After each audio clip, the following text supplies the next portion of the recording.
আসসালামু আলাইকুম গাইজ, আশা করি সবাই ভালো আছো। আমরা আজকে আবার প্রিন্সিপালস অফ ফাইন্যান্সের আর একটা ক্লাসে চলে আসছি। সো দেখি আজকের ক্লাসটা কীভাবে হয়েছে। আমরা যে চ্যাপ্টারটা নিয়ে আলোচনা করতেছিলাম সেটা হলো বন্ড ভ্যালুয়েশন। সো দেখো, এটা হচ্ছে আমাদের এনইউ বিবিএ 2016-2010 সালের একটা ম্যাথ। এগুলো আমার বানানো কোশ্চেন না। সো এই ধরনের কোশ্চেনই তোমার পরীক্ষায় আসবে। সো দেখো আজকে ক্লাসটা কীভাবে হয়েছে। এখানে বলছে determine the value of the bond of a Bessie company from the information given below. অর্থাৎ এ বেসি কোম্পানির ভ্যালু নির্ণয় করতে বলছে। এই ইনফরমেশানগুলো দেওয়া আছে এখানে। কুপন রেট দেওয়া আছে 10%, পেজ ভ্যালু দেওয়া আছে 1000 টাকা, ডিসকাউন্ট রেট দেওয়া আছে 15%, ম্যাচুরিটি পিরিয়ড দেওয়া আছে 12 বছর। এখন দেখো, এই ম্যাথটাতে কিন্তু আমাদের বলে দেয় না যে কী নির্ণয় করতে হবে। বলছে বন্ডের ভ্যালু নির্ণয় করতে, ভ্যালু অফ দ্য বন্ডের ভ্যালু নির্ণয় করতে বলছে, কিন্তু বলে দেয় নাই যে আমাদের কোনটা নির্ণয় করতে হবে। আমরা বলছিলাম যদি এরকম বলে দেওয়া না থাকে তখন আমাদেরকে কোশ্চেন দেখে বুঝে নিতে হবে যে আমাদের কোনটা নির্ণয় করতে হবে। আমরা এগুলো বেসিক ক্লাসে বলছিলাম যে কোনটা থাকলে কোনটা কী করতে হবে। আমরা বলছিলাম এটা কখন জিরো কুপন বন্ড হতো। আমরা বলছি কোশ্চেনে যদি কুপন ইন্টারেস্ট না দেওয়া থাকে, কুপন রেট না দেওয়া থাকে, তাহলে আমরা নির্ণয় করব জিরো কুপন বন্ড। এখন দেখো এখানে কুপন রেট বা কুপন ইন্টারেস্ট দেওয়া আছে, তার মানে এটা জিরো কুপন বন্ড হবে না। সেকেন্ড, আমরা বলছি যদি কোশ্চেনে ইয়ে দেওয়া না থাকে, কী কয়, নাম্বার অফ ইয়ার দেওয়া না থাকে বা ম্যাচিউরিটি পিরিয়ড দেওয়া না থাকে, ইয়ার বা ম্যাচিউরিটি পিরিয়ড যদি দেওয়া না থাকে, তাহলে আমরা বলছি সেটা কি হবে, সেটা হবে চিরস্থায়ী বন্ড বা পারপেচুয়াল বন্ড।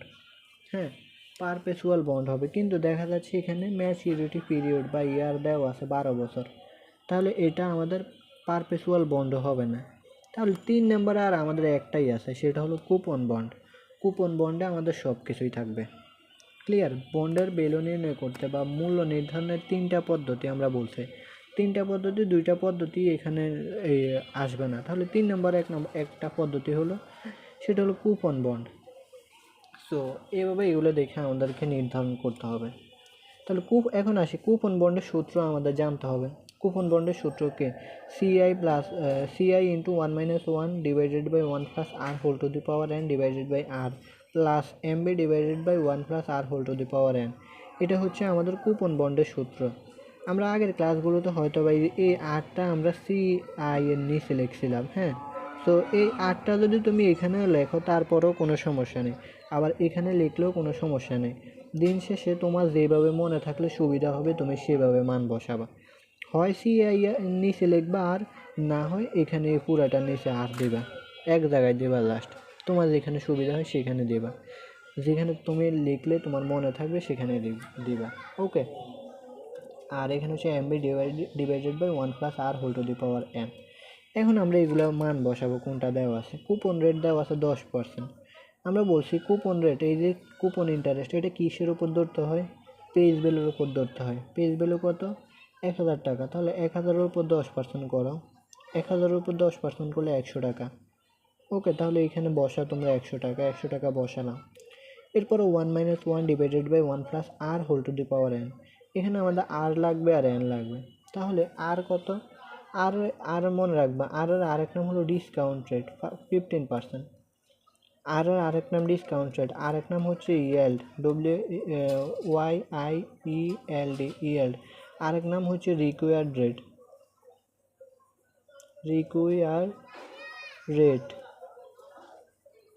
এরপর আরেক নাম হচ্ছে YTM। এগুলো যেটাই বলা থাকুক না কেন সেটাই হলো তোমার আর এর মান। তাহলে আর এর মান কত? 15%। 15% হলে আমরা এটাকে লিখতে পারি 0.15। তো 0.15 লিখলাম। দেখো এই যে 0.15। আর n কত? ম্যাচুরিটি পিরিয়ড কত? 12 বছর। তাহলে n হচ্ছে আমাদের 12, সেজন্য আমরা এখানে 12 লিখলাম। ক্লিয়ার? এরপরে আর এর মান কত? 0.15। এখন আসি MB কত? MB সম্পর্কে এখানে আমাদের কিছু বলা নাই। যদি MB সম্পর্কে বা ম্যাচুরিটি ভ্যালু সম্পর্কে কিছু বলা না থাকে, তখন আমাদের যে ফেজ ভ্যালু দেওয়া থাকবে সেটাই হচ্ছে ম্যাচুরিটি ভ্যালু। কি? যখন আমাদের ম্যাচুরিটি ভ্যালু দেওয়া থাকবে না, তখন যে ফেজ ভ্যালু দেওয়া থাকবে সেটাই হলো ম্যাচুরিটি ভ্যালু। ক্লিয়ার? তাহলে এখন 1000 টাকাই হলো আমাদের maturity value. Divided by 1 plus R whole to the power n. আর এর মান তো আমরা বের করছি 0.15 আর এন তো হলো 12। এখন লাস্ট আমরা ক্যালকুলেশন করব। এখানে 100 রইল, এরপর 1 মাইনাস এটা ক্যালকুলেশন করলে 1.15 এরপর উপরে 12 ডিভাইডেড বাই এরকমের যা আছে তাই, এটা 1.15। এরপরে 1 মাইনাস 1 ডিভাইডেড বাই এটা ক্যালকুলেশন করলে এতটুকু ক্যালকুলেশন করলে 5.3502 ডিভাইডেড বাই 0.15 প্লাস এরপরে নিচের এতটুকু ক্যালকুলেশন করলে এটা আসে। এরপর আমরা এটা যা আছে এটা থাকলো, এরপরে এই পুরাটা ক্যালকুলেশন করলাম প্লাস দিয়ে এটা পুরাটা ক্যালকুলেশন করলাম, আসে হলো আমাদের 728.967। ওকে, এটাই হলো আমাদের অ্যান্সার। তাহলে আমরা বুঝতে পারলাম এটা হলো কুপন বন্ডের সুদ। কুপন বন্ড নির্ণয় করতে বলছে। তোমার যদি কোশ্চেনে সরাসরি বলে দেয় কুপন বন্ড নির্ণয় করো তাহলে তো কোনো বেজাল নাই। যদি না বলে দেয় তখন তুমি একটু জাস্ট অপশনগুলো দেখবে যে কোনটা দেওয়া আছে কোনটা দেওয়া নাই, তখন ওইভাবে করবে। ক্লিয়ার? মনে করে যদি তোমার এখানে কুপন রেট দেওয়া না থাকতো তখন তুমি কোনটা নির্ণয় করতা? তখন জিরো কুপন বন্ডের সূত্র কোনটা? এই যে এটা, তখন শুধু জাস্ট এটা নির্ণয় করতা যদি শুধুমাত্র কুপন রেট দেওয়া না থাকতো। ক্লিয়ার? যদি মনে করো তোমার এখানে ম্যাচিউরিটি পিরিয়ড বা ইয়ার নাম্বার অফ ইয়ার দেওয়া না থাকতো তখন কোনটা নির্ণয় করতা? তখন আমরা নির্ণয় করতাম হলো পারপেচুয়াল বন্ড। ক্লিয়ার? কিন্তু দেখা যাচ্ছে এখানে সবগুলোই আছে, তো আমাদের কুপন বন্ড নির্ণয় করতে হবে। দেখো এই যে বিষয়গুলো আমি বলছি বা বলতেছি এগুলোর বাইরে কোনো কোশ্চেন নাই। ক্লিয়ার? এগুলো থেকেই কোশ্চেন আসবে। সো এগুলো তুমি ভালোভাবে কয়েকটা ম্যাথ করলে এগুলো মনে থাকবে আর পরীক্ষায় অ্যান্সার করতে পারবো। চলো এখানে আমরা আরেকটা ম্যাথ দেখি। এটা হলো NU BBA এর 2016 সালের একটা ম্যাথ। এখন আসি, এখানে বলছে কি a 10% coupon bond with 10 years. 10% coupon bond 10 years 10 বছর to maturity is currently selling for taka 1000। Currently কত সেলিং করছে? সেলিং দেওয়া আছে 1000 টাকা। Has been issued at 5% discount. কত পার্সেন্ট ডিসকাউন্টে ইস্যু করছে? 5% ডিসকাউন্টে ইস্যু করছে। ইস্যুর আরেক নাম হলো বিক্রয় করা। কি? ইস্যুর আরেক নাম হলো বিক্রয় করা, দিয়ে দেওয়া, এরকম আর কি। 5% ডিসকাউন্টে সেটা বিক্রয় করছে। অ্যান্ড রিডেমড অ্যাট 4% প্রিমিয়াম, এবং এটা ম্যাচুরিটি পিরিয়ডের পূর্ণ মূল্য শেষে 4% প্রিমিয়াম সহ পাবে, 4% প্রিমিয়াম পাবে। ওকে, এখন আসো, বলছে if flotation cost is 3% of page value and then calculate its approximate YTM নির্ণয় করতে বলছে। অ্যাপ্রক্সিমেট ওয়াইটিএম নির্ণয় করতে বলছে। তাহলে ওয়াইটিএম নির্ণয় করতে যখন বলবে এটা সূত্র আমাদেরকে অ্যাটলিস্ট পারতে হবে। তাহলে সূত্রটা কি? আগে সূত্রটা দেখো। সূত্র হচ্ছে CI plus MB minus NSB divided by MB plus NSB divided by 2। এটা হচ্ছে আমাদের সূত্র। আমরা গত ক্লাসে যে সূত্র শিখছিলাম সেখানে হয়তো বা আমরা এই যে এনটা এখান দিয়ে ভাগ দিয়ে লিখছিলাম, এরপরে 2টা এখান দিয়ে ভাগ দিয়ে লিখছিলাম, কিন্তু আমরা এখানে এভাবে লিখছি, এটা কোনো সমস্যা নেই। হ্যাঁ, তোমরা যেটা ভালো বোঝো সেটাই লিখতে পারবো, ওইটাও হবে এটাও হবে। এখানে লাস্ট আমরা NSBর পাশে ভাগ দিয়ে n লিখছিলাম, আর এখানে NSBর পাশে ভাগ চিহ্ন দিয়ে n লিখছিলাম, আর এখানে আমরা সরাসরি ডিভাইডেড দিয়ে n লিখছি। ওকে, সো এখন আসো আমাদের এই সূত্রটা পারতে হবে। এখন এই ম্যাথটা সবচেয়ে গুরুত্বপূর্ণ, কারণ এখানে কি তোমার সবগুলো উপাদান দেওয়া আছে। এই ম্যাথের বাইরে কোনো ম্যাথ আসবে না, মনে করতে পারো। কারণ কি, দেখো এখানে তোমার ডিসকাউন্ট রেট দেওয়া আছে, এরপরে প্রিমিয়াম দেওয়া আছে, এরপরে ফ্লোটেশন কস্ট দেওয়া আছে। ও একটু আগে যে আমি বললাম যে FC মানে জানি কি মনে নাই, ওটা হলো ফ্লোটেশন কস্ট আর কি। হ্যাঁ, ওটা হলো ফ্লোটেশন কস্ট, মানে তোমার খরচ টরচ হলে আর কি। সো ফ্লোটেশন কস্ট দেওয়া আছে 3%। কোশ্চেন যদি স্যাররা কঠিন করে তাহলে এরকমভাবে কঠিন করতে পারে, আদারওয়াইজ ইজিলি তোমার এই যে ফ্লোটেশন কস্ট দেবো না, প্রিমিয়াম দেবো না, ডিসকাউন্ট দেবো না, সরাসরি টাকা দিয়ে দেবে। ক্লিয়ার? সো এই ম্যাথটা ভালোভাবে বোঝার ট্রাই করো। এখন আসো অ্যাট ফার্স্ট আমাদের MB কত। MBর জায়গায় তুমি লিখতে পারো আরবি মানেও কি? আরবি মানে হচ্ছে রিডেমশন ভ্যালু। কি? রিডেমশন ভ্যালু, দুইটা একই। MBও লিখতে পারো আরবিও লিখতে পারো, নো প্রবলেম। তাহলে এমবি কত আমাদের এখানে? ম্যাচুরিটি কারেন্টলি সেলিং ফর টাকা হলো 1000, হ্যাজ বিন ইস্যুড অ্যাট 5%, অর্থাৎ সেলিং করছে কত, ইস্যু করছে হলো 1000 টাকা দিয়ে 5% ডিসকাউন্টে। তাহলে এই 1000 টাকাই হচ্ছে আমাদের এমবি বা ফেস ভ্যালু বা ম্যাচুরিটি ভ্যালু বা রিডেমশন ভ্যালু। কি এই 1000 টাকাই হচ্ছে আমাদের এমবি বা ফেস ভ্যালু বা ম্যাচুরিটি ভ্যালু। ক্লিয়ার? অর্থাৎ তোমার যখন কোনো বন্ড ইস্যু করা হয়, কি করা হয়? ইস্যু করা হয় হলো তোমার ফেস ভ্যালু দিয়ে, ফেস ভ্যালুতে ইস্যু করা হয়। তাহলে এই 1000 টাকা হলো আমাদের ফেস ভ্যালু এখানে। হ্যাঁ, এখানে কোশ্চেন বেদে আমাদের এগুলো এরকম হতে পারে। সো এটা হচ্ছে আমাদের এখানে ফেস ভ্যালু বা ম্যাচুরিটি ভ্যালু 1000 টাকা। এটা গেল। এখন আসো আমাদের লাগবে হলো কি কুপন ইন্টারেস্ট। কুপন ইন্টারেস্ট আমরা কিসের উপর ধরবো? ফেস ভ্যালু বা হলো ম্যাচুরিটি ভ্যালু। তাহলে এখানে আমাদের ফেস ভ্যালু কত? 1000 টাকা। এই 1000 ইন্টু 10%, তাহলে 100 টাকা। তো 100 টাকা আমরা এখানে দিলাম। এখন আসে এই বিষয়গুলো ভালোভাবে খেয়াল করো। প্রথমে আমাদের সেলস ভ্যালু নির্ণয় করতে হবে। এখানে আছে এনএসবি। এনএসবি মানে কি? Net sales value. তো নিট সেলস ভ্যালু আমরা পাই কীভাবে? নিট সেলস ভ্যালু পাই সেলস ভ্যালু মাইনাস যে কোনো খরচ, ফ্লোটেশন কস্ট বা ওই যা কমিশন দেয়, এগুলো বাদ দেওয়ার পরে ফাইনালি যে রেজাল্টটা পাই আমরা, সেটাই হচ্ছে নিট সেলস ভ্যালু। আবার বলি, নিট সেলস ভ্যালু কীভাবে পাই? সেলস ভ্যালু থেকে কোনো খরচ টরচ থাকলে সেগুলো বাদ দিলে যে রেজাল্টটা পাবো আমরা, সেটাই হলো নিট সেলস ভ্যালু। তাহলে প্রথমত আমরা সেলস ভ্যালু নির্ণয় করি। ক্লিয়ার? এখানে বলছে তোমার সেলিং করার সময় বা বিক্রয় করার সময় কত টাকা সে ইস্যু করছে, ডিসকাউন্টে ইস্যু করছে, 5% ডিসকাউন্টে ইস্যু করছে। বিষয়গুলো ভালোভাবে বোঝার ট্রাই করো। সে যখন বন্ড ইস্যু করতেছে, বিক্রয় করতেছে একটা কোম্পানি যখন বা এই কোম্পানি যখন এটা বিক্রয় করতেছে বন্ডটা, তখন সে 5% ডিসকাউন্টে ইস্যু করছে।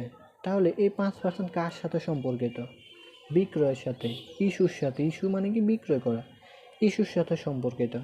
তাহলে এফবি আমাদের কত? 1000 টাকা মাইনাস ডিসকাউন্ট কত?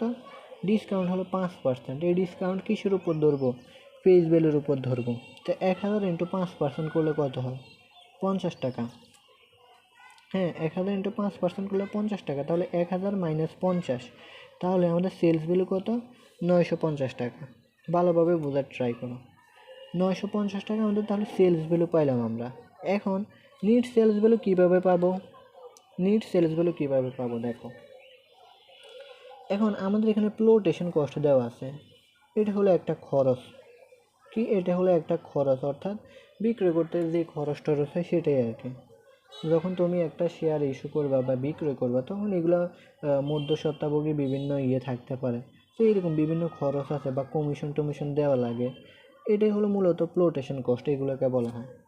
তাহলে সেলস ভ্যালু থেকে আমরা ফ্লোটেশন কস্ট বাদ দিলে যে মান পাবো, সেটাই হলো নিট সেলস ভ্যালু। তাহলে এখন দেখো, নিট সেলস ভ্যালু সমান সেলস ভ্যালু মাইনাস এফসি বা ফ্লোটেশন কস্ট। সেলস ভ্যালু কত আছে? 950 টাকা। এই যে 950 আমরা পাইলাম, মাইনাস ফ্লোটেশন কস্ট কত? 3%। তাহলে ফ্লোটেশন কস্ট আমরা কিসের উপর ধরবো? মনে রাখবা, আমাদের ডিসকাউন্ট বলো, ফ্লোটেশন কস্ট বলো, প্রিমিয়াম বলো, এগুলো সব ধরতে হবে আমাদের ফেস ভ্যালুর উপর। ফেস ভ্যালু কত? এই যে 1000 ইন্টু 3%, 30 টাকা। তাহলে 950 মাইনাস 30, তাহলে ফাইনাল রেজাল্ট কত? 920। এই 920ই হলো আমাদের নিট সেলস ভ্যালু। ক্লিয়ার? এই 920 হলো আমাদের নিট সেলস ভ্যালু। এইটা দেখো, এখন আমরা এখানে নিট সেলস ভ্যালু লিখলাম 920। ওকে, এখন আচ্ছা, এখানে এই ম্যাথটার ক্ষেত্রে আমাদের একটা জিনিস করতে হবে। সেটা হলো, এখানে তোমরা এটা এমবি না লিখে এফ বি লিখবা, ফেস ভ্যালু লিখবা। কি লিখবে? এই ম্যাথের ক্ষেত্রে শুধু এটা ফেস ভ্যালু লিখবা। এর কারণ কি? এই ম্যাথের মধ্যে তোমার প্রিমিয়াম দেওয়া আছে। প্রিমিয়াম এখন কার সাথে যোগ হবে, কেন যোগ হবে, এই বিষয়গুলো আজকের ক্লাসের এই ম্যাথটা সবচেয়ে গুরুত্বপূর্ণ, মনে রাখবা। ম্যাথ যদি কঠিন করে এরকম করবে, আর সহজ করলে এটা থেকে সহজ করবে। ক্লিয়ার? এখানে ভালোভাবে বোঝার ট্রাই করো। এই ম্যাথের ক্ষেত্রে আমরা এফ বি লিখলাম কেন 1000, আর এম বি কেন 1040 লিখলাম, এটা বোঝার ট্রাই করি। এম বি কেন 1040 লিখলাম। আমরা যখন ডিসকাউন্টে দিচ্ছি, ডিসকাউন্টটা হয়েছে কখন? বিক্রয় করার সময়। তুমি একটা বন্ড তোমার কাছে আছে, এটা তুমি বিক্রয় করবে একজন মানুষের কাছে। বিক্রয়ের সময় তুমি ওর কাছে বিক্রি করছো 5% ডিসকাউন্ট দিয়ে, কম দিয়ে বিক্রি করছো। বোঝার ট্রাই করো। এই যে মনে করো তোমার একটা বন্ডের মূল্য হচ্ছে 1000 টাকা, তুমি 5% ডিসকাউন্ট দিয়ে বিক্রি করছো 50 টাকা। 50 টাকা ডিসকাউন্ট দেওয়ার পরে তোমার সেলস প্রাইস কত হয়েছে? 950 টাকা। এখন 950 টাকা, এরপরে কস্ট ছিল, কস্ট বাদ দিয়ে আমরা নিট সেলস ভ্যালু পাইছি 920। এখন আসো এই যে আমাদের প্রিমিয়াম বলছে, প্রিমিয়াম দেখো, অ্যান্ড রিডেমড অ্যাট 4% প্রিমিয়াম। রিডেমড মানে কি? রিডেমড মানে হচ্ছে মেয়াদ পূর্তিতে বা মেয়াদ শেষে তুমি 4% প্রিমিয়াম সহ সেটা পাবে। কত? 4%। তুমি যার কাছে বিক্রয় করছে, হ্যাঁ, মনে করো তোমার এটা যার কাছে বিক্রয় করছো তুমি তোমার বন্ডটা, এখন তুমি যখন তাকে সেই বন্ডটা ফেরত দেবা, ফেরত দিলে কি হবে? তুমি তাকে ওরে 4% প্রিমিয়াম সহ ফেরত দেবা। কি? 4% প্রিমিয়াম সহ ফেরত দেবা। কথা বোঝার ট্রাই করো। তুমি যখন ওর কাছে বন্ড বিক্রি করছো তখন 5% ডিসকাউন্টে বিক্রি করছো। এখন তুমি যখন আবার তাকে এটা ফেরত দিবা তখন সেটা 4% প্রিমিয়াম সহ ফেরত দিবা। সেটা কখন? সেটা হলো যখন মেয়াদ ফুর্তিতে বা মেয়াদ শেষে। বন্ডটা বিক্রি করা হয় কিন্তু একটা নির্দিষ্ট মেয়াদ পর্যন্ত। বোঝার ট্রাই করো, একটা নির্দিষ্ট মেয়াদ পর্যন্ত। এখন তাহলে এই 4% কখনের সাথে সম্পর্কিত? এই 4% কখনের সাথে সম্পর্কিত? বোঝার ট্রাই করো। 4% হলো তোমার যখন তুমি এটা ফেরত দিবা মেয়াদ শেষে বা ম্যাচুরিটি পিরিয়ড যখন শেষ তখন ফেরত দিবা, বা রিডেমশন বা মেয়াদ পূর্তিতে যখন ফেরত দিবা তখন তুমি 4% সহ ফেরত দিবা। তাহলে এখানে যে আমরা এমবি লিখছি, এমবির জায়গায় আরবি লিখতে পারি। আরবি মানে হচ্ছে রিডেমশন ভ্যালু। তাহলে এটা এই 4% সম্পর্কিত হলো যখন মেয়াদ শেষে ফেরত দিয়েছো তখন। তার মানে এই 4% আমাদের যোগ হবে এমবি বা রিডেমশন ভ্যালুর সাথে। কথা বুঝছো? 5% যোগ হয়েছে আমাদের সেলস ভ্যালুর সাথে, মানে বিয়োগ হয়েছে, যেহেতু এটা ডিসকাউন্ট বিয়োগ হয়েছে সেলস ভ্যালুর সাথে। আর 4% প্রিমিয়াম আমাদের যোগ হয়েছে কোথায়? এমবির সাথে বা মেয়াদ শেষে, যেহেতু আমরা মেয়াদ শেষে ওকে এটা ফেরত দিব 4% প্রিমিয়াম সহ, তখনকার সাথে এটা সংযুক্ত।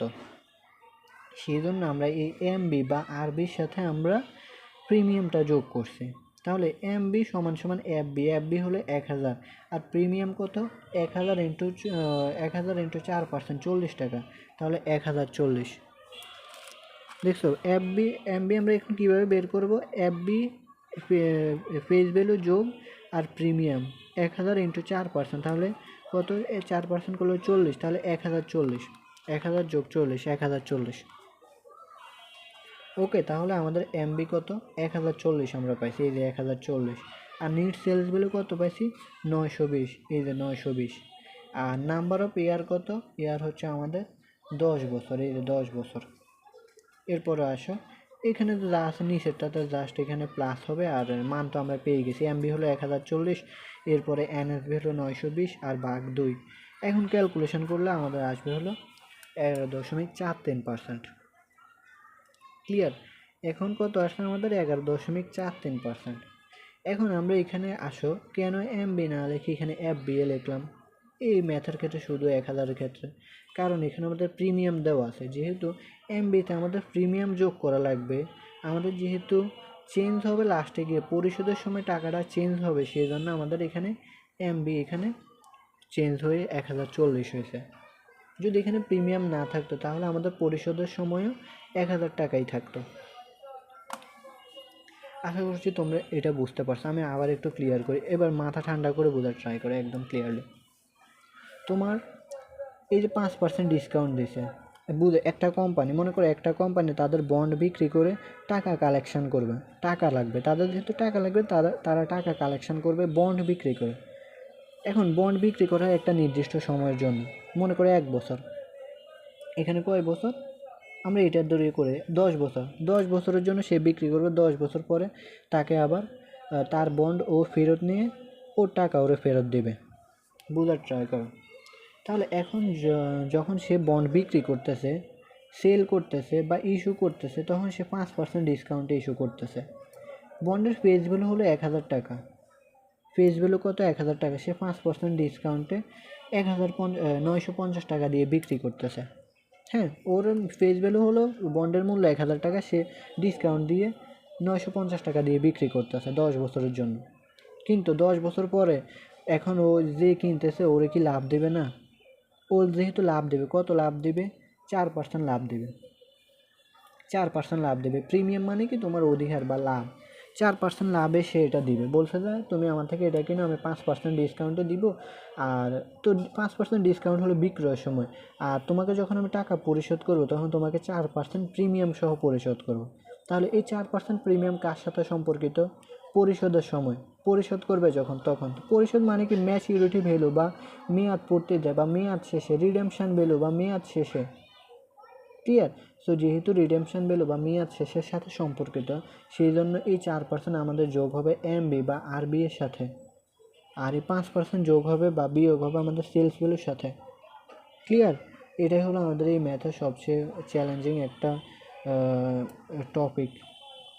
এখানে কিন্তু সব কিছু আছে, তোমার এমবি, এফবি কত, সিআই, এরপরে এসবি কীভাবে নির্ণয় করতে হবে, এনএসবি কীভাবে নির্ণয় করতে হবে, এমবি কীভাবে নির্ণয় করতে হবে, ডিসকাউন্ট থাকলে, প্রিমিয়াম থাকলে, এই বিষয়গুলো কিন্তু সবই ম্যাথে আছে। তো এই ম্যাথটা তোমরা একদম ভালোভাবে শিখবা। ক্লিয়ার? তো আশা করছি তোমরা এই পর্যন্ত বুঝতে পারছো। প্লিজ কেউ না বুঝলে অবশ্যই কমেন্ট অথবা ইনবক্স করবা, সর্বোচ্চ ট্রাই করে বোঝানোর। দেখছোই তো কতভাবে বুঝাইছি, কতবার এক একটা অনেক বারবার করে বুঝাচ্ছি, বারবার বলতেছে যাতে বিষয়টা তোমাদের মাথায় ঢোকে।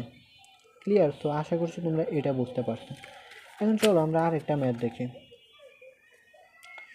এটা বলছে Islami bank Bangladesh limited bonds will mature in 10 years, the bond has a face value of taka 1000, face value আছে 1000, 10 ইয়ার। এরপরে বলছে has an 10% annual coupon, 10% coupon. The bond has current yield of 12%, what is the bond yield to maturity? Yield to maturity নির্ণয় করতে বলছে। এটা আরেকটা মজার math. দেখো ম্যাথ কোশ্চেন হার্ড করলে কীভাবে করতে পারে, আগেরটার মতো করতে পারে কিংবা এগুলোর মতো করতে পারে। আমরা প্রথম ক্লাসে যে সেকেন্ড ক্লাসে যে ম্যাথগুলো শিখছি সেটা হলো তোমার নর্মালি, যদি কোশ্চেন ইজি করে ওইভাবে দিয়ে দেবে সরাসরি, যদি কোশ্চেনে একটু ঘুরাই করতে আসে তখন এইভাবে আসবে। দেখো এটা হচ্ছে ওয়াইটিএম নির্ণয় করতে বলছে। এখন হচ্ছে আমাদের ওয়াইটিএমের সূত্রটা যদি আগে দেখি, ওয়াইটিএমের সূত্র হচ্ছে এটা কি, CI plus MB minus NSB divided by n, এরপরে MB plus NSB divided by 2 into 100। এই এমবির জায়গায় আমরা লিখতে পারি আরবি। আরবি মানে কি রিডেমশন ভ্যালু বা মেয়াদ শেষে যেটা বলা হয় আর কি, এটাও বলা যাবে। ক্লিয়ার? এখন আসো আমাদের এই ম্যাথে কী দেওয়া আছে আগে এটা দেখো। এটা কিন্তু এনইউবিবিএ ম্যানেজমেন্ট ডিপার্টমেন্ট 2017 সালের একটা ম্যাথ, 10 বছর দেওয়া আছে। আচ্ছা তাহলে আমরা আগে দেখো এন পাইলাম, এই যে এন পাইলাম 10 বছর। এরপরে দেখো পেজ ভ্যালু দেওয়া আছে 1000। পেজ ভ্যালু মানে কি? পেজ ভ্যালু মানে হচ্ছে তোমার যেহেতু ম্যাচিউরিটি ভ্যালু কোনো কিছু দেওয়া নাই, ম্যাচিউরিটি ভ্যালু কোনো কিছু দেওয়া নাই এক্সট্রাভাবে, কিংবা ম্যাচিউরিটি ভ্যালু কখন চেঞ্জ হয়, আগের ম্যাথটাতে দেখছি আমরা ম্যাচিউরিটি ভ্যালু চেঞ্জ হয় যখন তোমার পরিশোধের সময় প্রিমিয়াম থাকবে বা ডিসকাউন্ট প্রিমিয়াম যাই থাকুক, তখন ম্যাচিউরিটি চেঞ্জ হবে। আদারওয়াইজ ফেস ভ্যালু যেটা ম্যাচিউরিটি ভ্যালু সেটা।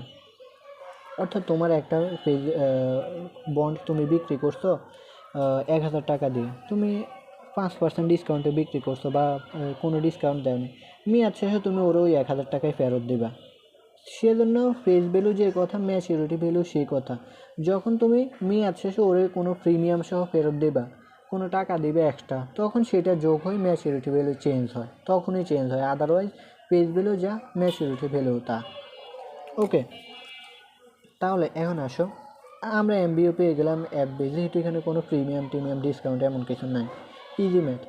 তাহলে এটা আমরা পেলাম 1000, এই যে 1000। হ্যাঁ, এটাও পেলাম, এমবি পেলাম, এন পেলাম। এখন আসো সিআই। সিআই মানে কি? সিআই হচ্ছে কুপন ইন্টারেস্ট। কুপন ইন্টারেস্ট ধরা লাগে কিসের উপর? পেজ ভ্যালুর উপর। কত পার্সেন্ট? 10% annual coupon. তাহলে 10% ধরবে 1000-এর উপর, এই যে পেজ ভ্যালুর উপর ধরলে কত হয় দেখো, এই যে সিআই 1000 ইন্টু 10% 100, আমরা 100 পেলাম, এটাও পেলাম। তাহলে এমবি পাইলাম, এন পাইলাম, সিআই পাইলাম। এমবি পাইলাম এরপরে এখানে আমরা এখন বের করব কি এনএসবি। এনএসবি মানে কি সেলস প্রাইস বা নিট সেলস প্রাইস। এখন এখানে আমাদের সেলিং প্রাইস দেওয়া আছে এই ম্যাটটাতে, অথচ দেখো আমাদের ওয়াইটিএম নির্ণয় করতে বলছে, কিন্তু নির্ণয় করতে বলার পরেও আমাদের কিন্তু এটা সবগুলো উপাদান দেওয়া নাই। দেওয়া আছে নিট সেলস ভ্যালু দেওয়া আছে, আগের ম্যাটটাতে কিন্তু দেওয়া ছিল এত টাকা বিক্রি করছে, কিংবা আমরা সেগুলো প্রিমিয়াম ডিসকাউন্ট এগুলো সব করে বের করছি। কিন্তু এই ম্যাটটাতে কি দেওয়া আছে, এই ম্যাটটাতে কিন্তু এনএসবি বা নিট সেলস ভ্যালু বা সেলস ভ্যালু সম্পর্কে কিছু বলা নাই। তখন মনে রাখবা, যদি আমাদের তো সূত্র জানি, ওয়াইটিএম নির্ণয় করতে বলে আমরা প্রথমে সূত্র লিখবো, সূত্র লিখে দেখবো কোন কোন উপাদানগুলো আছে কোনগুলো নাই। যখন দেখবা এনএসবি নাই, এনএসবি না বা নিট সেলস ভ্যালু নাই, দেখছি এখানে কোনো কিছু আছে, এগুলো যেগুলো পাইছি আমরা কিন্তু এখান থেকে পেয়ে গেছি, আর কিছু নাই। তখন এই যে এটা বের করতে হবে, দেখো এসবি সমান সমান interest divided by current yield. কি আমরা এটা কীভাবে নির্ণয় করব, এনএসবি কোনো খরচ না থাকলে সেলস ভ্যালু যা এনএসবিও তা। সো আমরা এখানে নিট সেলস ভ্যালু লিখতে পারতাম, সো আমরা সেলস ভ্যালু লিখছি, সমস্যা নেই, কারণ এটা যা এনএসবিও তা, এখানে তো কোনো ফ্লোটেশন কস্ট নাই যে বাদ দেবো। তাহলে সেলস ভ্যালু আমরা পেলাম। সেলস ভ্যালু সমান সমান আমাদের কীভাবে বের করব, তখন interest divided by current yield. Current yield মানে কি ওই যে আর এর মান, আর ইন্টারেস্ট মানে কি সিআই বা কুপন ইন্টারেস্ট। কুপন ইন্টারেস্ট আমরা কত পাইছি, 100। আর এখানে দেখো কারেন্ট ইল্ড দেওয়া আছে 12%। 12%কে আমরা লিখতে পারি 0.12। তো এটা ক্যালকুলেশন করলে 833.33 310। এটাই হলো আমাদের সেলস ভ্যালু। দেখো এই ম্যাথে আমাদের কি দেওয়া নাই, সেলস ভ্যালু সম্পর্কে কিছু বলা নাই, নিট সেলস ভ্যালু সম্পর্কে কিছু বলা নাই, কিন্তু আমাদের এখানে কারেন্ট ইল্ড নামে একটা আছে, এই জিনিসটা আমাদের কিন্তু এখানে লাগে না, তারপরেও দেওয়া আছে। তার মানে দেওয়া যেহেতু আছে, এটার অবশ্যই কোনো একটা কাজ আছে, সেজন্য দেওয়া আছে। সো যখন আমাদের এনএসবি বা সেলস ভ্যালু সম্পর্কে কিছু বলা না থাকবে, তখন আমরা কি করব, interest CI divided by current yield বা R, CI divided by R দিয়ে আমরা সেলস ভ্যালু নির্ণয় করব।